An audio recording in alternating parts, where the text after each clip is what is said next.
নমস্কাৰ, স্বাগতম জনাইছোঁ অন্য এটা নতুন ভিডিঅ'লৈ। এবাৰ মন দি ভাবকচোন, আপোনাৰ গাঁৱৰ সেই ভঙা ৰাস্তাটো আজিও আগৰ দৰেই হৈ আছে নেকি? বৰষুণ আহিলে বোকা পানী গছকি স্কুল যাবলগীয়া হয় নেকি?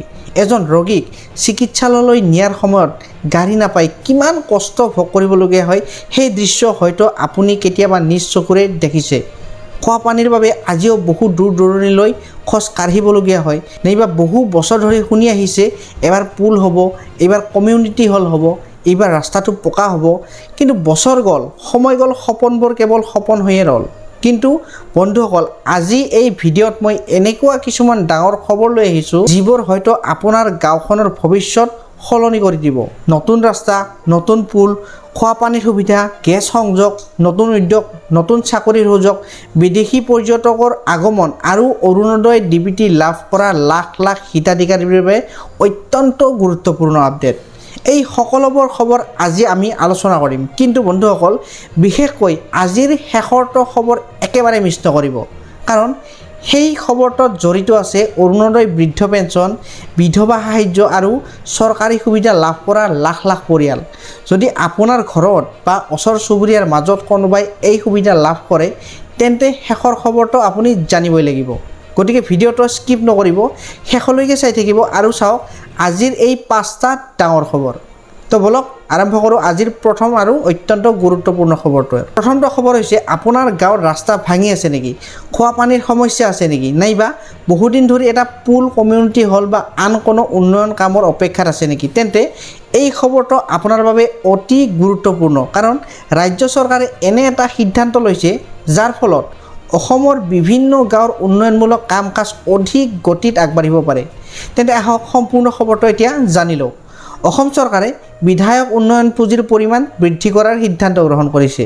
এই পুঁজিৰ জৰিয়তে বিধায়কসকলে নিজৰ সমষ্টিৰ বিভিন্ন উন্নয়নমূলক কাম কাজ ৰূপায়ণ কৰিব পাৰে।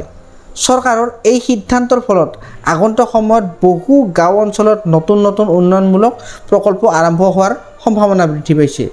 বিশেষকৈ গাঁৱৰ ভঙা চিঙা ৰাস্তাৰ মেৰামতি, নতুন ৰাস্তা নিৰ্মাণ, খোৱা পানীৰ ব্যৱস্থাৰ উন্নত কৰা আৰু সৰু বৰ পুল নিৰ্মাণ, ড্ৰেইনৰ ব্যৱস্থা, কমিউনিটি হল, খেলপথাৰৰ উন্নয়ন আদি কাম অধিক গতিত সম্পন্ন হ'ব পাৰে। বহু অঞ্চলত দীৰ্ঘদিন ধৰি অসম্পূৰ্ণ হৈ থকা কিছুমান প্ৰকল্প অতিৰিক্ত পুঁজিৰ জৰিয়তে পুনৰ গতি লাভ কৰিব বুলি আশা কৰা হৈছে। গ্ৰাম্য অঞ্চলৰ সাধাৰণ লোকসকলে বিশ্বাস প্ৰকাশ কৰিছে যে উন্নয়নৰ বাবে অধিক ধন উপলব্ধ হ'লে স্থানীয় সমস্যা সমাধান কৰাটো সহজ হ'ব। বিশেষকৈ গাঁৱৰ যাতায়াত ব্যৱস্থা, শিক্ষা, স্বাস্থ্য আৰু জনসাধাৰণৰ সুবিধাৰ ক্ষেত্ৰত ইয়াৰ ইতিবাচক প্ৰভাৱ পৰিব পাৰে। অৱশ্যে কোনখন জিলাত কোনবোৰ কাম পোনপ্ৰথমে আৰম্ভ হ'ব, সেই বিষয়ে সংশ্লিষ্ট বিভাগসমূহে পৰৱৰ্তী সময়ত অধিক তথ্য প্ৰকাশ কৰিব। সেয়েহে আগন্তুক দিনত নিজৰ এলেকাত নতুন উন্নয়নমূলক কাম আৰম্ভ হ'লে আচৰিত নহ'ব। গাঁও উন্নয়নৰ ক্ষেত্ৰত চৰকাৰৰ এই পদক্ষেপত বহুতে ইতিবাচক সিদ্ধান্ত হিচাপে অভিহিত কৰিছে। তাৰে পিছৰ খবৰটো হৈছে গেছ সংযোগ ব্যৱস্থাৰ বিষয়ে। আপোনালোকে কল্পনা কৰকচোন, ভৱিষ্যতে হয়তো আপোনাৰ গাঁৱলৈও পাইপলাইনৰ জৰিয়তে গেছ আহিব পাৰে। যেনেকৈ পানীৰ পাইপ এতিয়া আপোনালোকৰ ঘৰলৈ গৈছে, ঠিক তেনেকৈ ৰন্ধন গেছ চিলিণ্ডাৰৰ বাবে অপেক্ষা কৰিব নালাগিব, বাৰে বাৰে বুকিং কৰাৰ চিন্তা কমিব পাৰে। এই লক্ষ্যক আগত ৰাখিয়ে উত্তৰ পূব ভাৰতত বৃহৎ পৰিসৰত গেছ সংযোগ ব্যৱস্থা সম্প্ৰসাৰণৰ কাম চলি আছে আৰু এই প্ৰকল্পৰ পৰা অসমৰ বহু অঞ্চলত লাভান্বিত হোৱাৰ আশা কৰা হৈছে। তেন্তে আহক জানি লওঁ সম্পূৰ্ণ খবৰটো। উত্তৰ পূব গেছ গ্ৰিড প্ৰকল্পৰ অধীনত অসমৰ বিভিন্ন অঞ্চললৈ প্ৰাকৃতিক গেছ যোগান ব্যৱস্থাৰ সম্প্ৰসাৰণৰ কাম আগবাঢ়ি আছে। এই বৃহৎ প্ৰকল্পৰ লক্ষ্য হৈছে অসমকে ধৰি সমগ্ৰ উত্তৰ পূব ভাৰতত গেছ পৰিবহণৰ বাবে শক্তিশালী পাইপলাইন নেটৱৰ্ক গঢ়ি তোলা। চৰকাৰ আৰু সংশ্লিষ্ট সংস্থাসমূহৰ মতে পাইপলাইনৰ জৰিয়তে গেছ যোগান বৃদ্ধি পালে ঘৰুৱা ব্যৱসায়িক আৰু ক্ষুদ্ৰ উদ্যোগ খণ্ড বহু লাভান্বিত হ'ব। বিশেষকৈ বৰ্তমান সময়ত বহু অঞ্চলত গেছ চিলিণ্ডাৰৰ ওপৰত সম্পূৰ্ণ নিৰ্ভৰশীলতা আছে। কিন্তু ভৱিষ্যতে পাইপলাইন ভিত্তিক গেছ সংযোগ বৃদ্ধি পালে বহু পৰিয়ালে অধিক সুবিধাজনক আৰু সহজ ব্যৱস্থা লাভ কৰিব পাৰে। ইয়াৰ উপৰিও ক্ষুদ্ৰ উদ্যোগ, হোটেল, ৰেষ্টুৰেণ্ট আৰু আন ব্যৱসায়িক প্ৰতিষ্ঠানসমূহো সুবিধাৰ পৰা উপকৃত হ'ব পাৰে। সৰ্বাধিক গুৰুত্বপূৰ্ণ বিষয়টো হ'ল, এই প্ৰকল্প সম্পূৰ্ণ হোৱাৰ লগে লগে অসমৰ বহু গাঁও অঞ্চলকো একেলগে এই নেটৱৰ্ক অন্তৰ্ভুক্ত কৰাৰ পৰিকল্পনা কৰা হৈছে। অৱশ্যে সকলো অঞ্চলত একেলগে এই সুবিধা আৰম্ভ নহয়। পৰ্যায়ক্ৰমে পাইপলাইন সম্প্ৰসাৰণৰ কাম সম্পূৰ্ণ হোৱাৰ পিছত বিভিন্ন জিলালৈ এই সুবিধা আগবঢ়োৱা হ'ব। বিশেষজ্ঞসকলৰ মতে এই প্ৰকল্পসমূহে উত্তৰ পূব ভাৰতৰ শক্তিখণ্ড আৰু অৰ্থনৈতিক উন্নয়নৰ গুৰুত্বপূৰ্ণ ভূমিকা পালন কৰিব পাৰে। সেয়েহে আগন্তুক বছৰসমূহত অসমৰ বহু গাঁও আৰু চহৰত গেছ সংযোগ ব্যৱস্থাৰ ক্ষেত্ৰত ডাঙৰ পৰিৱৰ্তন দেখা যাব পাৰে। গেছ সংযোগৰ এই উন্নয়নমূলক কামটোৰ পিছতেই আহি আছে অসমৰ অৰ্থনীতি আৰু নতুন চাকৰিৰ সুযোগৰ সৈতে জড়িত আন এটা ডাঙৰ খবৰ। সেয়েহে আগন্তুক বছৰসমূহত অসমৰ বহু গাঁও আৰু চহৰত গেছ সংযোগ ব্যৱস্থাৰ ক্ষেত্ৰত ডাঙৰ পৰিৱৰ্তন দেখা যাব পাৰে। গেছ সংযোগৰ এই উন্নয়নমূলক খবৰটোৰ পিছতেই আহিছে অসমৰ অৰ্থনীতি আৰু নতুন চাকৰিৰ সুযোগৰ সৈতে জড়িত আন এটা ডাঙৰ খবৰ। হয়, তাৰে পিছৰটো খবৰটো হৈছে অসমৰ উন্নয়নৰ বাবে নতুন বিনিয়োগ। অসমৰ যুৱক যুৱতীসকলৰ বাবে নতুন চাকৰিৰ সুযোগ, নতুন উদ্যোগ, নতুন কাৰখানা আৰু নতুন বিনিয়োগ। যদি আপুনি এই প্ৰশ্নসমূহৰ উত্তৰ বিচাৰি আছে তেন্তে এই খবৰটো আপোনালোকে অতি গুৰুত্বপূৰ্ণ সহকাৰে চাব। কাৰণ অসম চৰকাৰে এনে এটা সিদ্ধান্ত লৈছে যাৰ ফলত আগন্তুক দিনত ৰাজ্যখনত অধিক বিনিয়োগ আহিব পাৰে বুলি আশা কৰা হৈছে।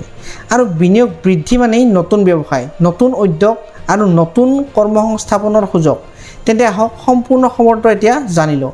অসম কেবিনেট শেহতীয়াকৈ ভূমি আইনত এই কিছু সংশোধনৰ প্ৰস্তাৱ অনুমোদন কৰিছে। চৰকাৰৰ মতে এই সংশোধনৰ মূল লক্ষ্য হৈছে ৰাজ্যখনৰ নতুন উদ্যোগ স্থাপন সহজ কৰা আৰু বিনিয়োগকাৰীসকলক অধিক সুবিধা প্ৰদান কৰা।